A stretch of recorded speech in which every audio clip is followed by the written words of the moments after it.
नमस्कार, मैं हूं श्रीकांत और आप देख रहे हैं न्यूज 4 एशिया। खबर मधेपुरा से है, जहां राजद नेत्री सह समाज सेवी रागिनी रानी यादव के आवास पर डॉक्टर भीमराव अंबेडकर की 130वीं जयंती धूमधाम से मनाई गई।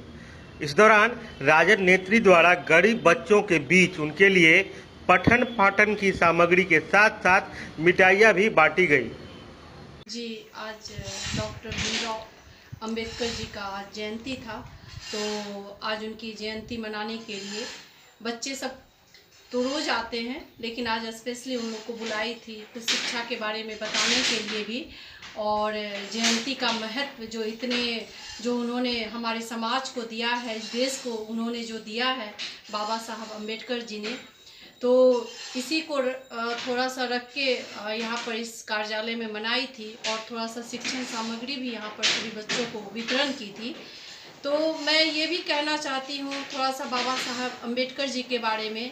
कि फूल चढ़ाकर हम आपको भूल नहीं जाएंगे, आपके विचारों को हम घर घर तक पहुँचाएंगे। जो बाबा साहब अम्बेडकर आज का एक संकल्प लेने का भी दिन है। जब देश आज़ाद हुआ था तो एक संविधान जब इनको बनाने के लिए बोला गया था, तो कई देशों की बुक्स को लेकर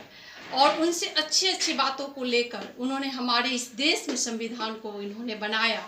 और मैं समझती हूँ कि अगर उस संविधान को अगर एक दिन भी इस देश में ईमानदारी के साथ अगर लागू कर दिया जाए, तो ये भारत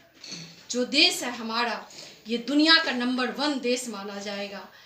लेकिन इसमें अभी आप देख रहे हैं कि देश की क्या हालात है, कैसा सिचुएशन है इस देश का। और बाबा साहब अम्बेडकर जी जो थे वो अर्थशास्त्र भी बहुत पढ़े हुए थे, उन्होंने इसमें PhD की थी, और उन्होंने ये भी कहा था कि हम जो ये सड़ी हुई इस अर्थव्यवस्था है, हम इसको सुधारना ही नहीं चाहते हैं, हम इस व्यवस्था को जड़ से उखाड़ कर फेंक देना चाहते हैं।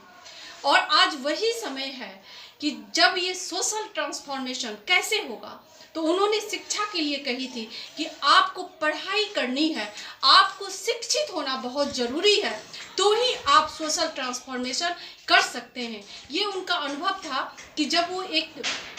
स्कूल जाते थे तो उस स्कूल में उन्होंने क्या किया था, वहाँ के टीचर्स ने उन्होंने कहा कि आप इस बोर्ड पर भारत का मानचित्र बनाओ, मैप बनाओ। तो जब वो मैप बनाने के लिए जा रहे थे, तो जो बच्चे थे, जैसे उनके घर में बोला जाता था, उस बच्चे ने इतना विरोध किया कि देखो ये अछूत है, ये क्यों जा रहा है, मेरा टिफ़िन वहाँ रखा हुआ है, इस टिफ़िन को ये छू लेगा तो मैं खाना नहीं खा पाऊँगा। और वो इतना दुखी हुए, तो उन्होंने एक संकल्प लिया था कि मैं पढ़ाई करूँगा और मैं पढ़ाई करके इस छुआछूत को इस देश से मैं उखाड़ कर मैं फेंक दूँगा, और मैं वकील बनूँगा, और मैं इस छुआछूत जो लोग इसको बहुत बड़ा ये मानते, मैं इसके अगेंस्ट में मैं लड़ाई करूँगा। और आज सच में आज पता चल रहा है कि जो सरकार जो विकास की बात करती है, जो सरकार हमें बताती कितना विकास हुआ है इस देश में, इस राज्य में, बिहार राज्य में, हमें तो कोरोना में पता चला है कि हमारे बिहार से इतने लोग बाहर में रहते हैं, हमें तो पता ही नहीं था।